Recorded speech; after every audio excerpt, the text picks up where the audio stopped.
মইনাদা, তুমি তো সিনেমাটা দেখলে, তোমার কেমন লাগে? সিনেমা ভালো লেগেছে, সাউন্ড ডিজাইন খুব ভালো, বলি আর্টিস্ট ভালো, লোকেশন ভালো, যারা কাজ করেছে তারা সবাই ভালো, এবং লাস্টের এক মিনিট একটু কমানো যেত, সেটা বাদে ওরা খুব ভালো আছে। কি মনে হয়েছে যে এটা যদি আরো বেটার করা যেত বা কি হলে ভালো হতো, সেটা যদি বলো, বেটার হতে পারতো?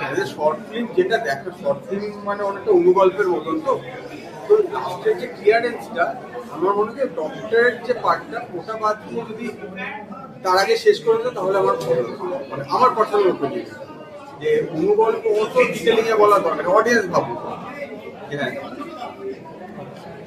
আর অভিনয় সংক্রান্ত যে এটা করতে পারতো বা কিছু বেটার হতে পারতো? অভিনয় সঙ্গে আমার কিছু বলার নেই, যিনি মুখ্য চরিত্রে ছিল খুবই ভালো ছিলেন। বাকি যারা ছিল তারা তো সেভাবে স্ক্রিন টাইম পায়নি, মানে একটা চরিত্রের উপরে যেহেতু পুরো গল্পটি, এবং তিনি মানে যার উপরে দায়িত্ব দেওয়া হয়েছে উনি যথেষ্ট যোগ্য এবং যথেষ্ট ক্যারি করেছেন। Thank you. Like, comment, and subscribe.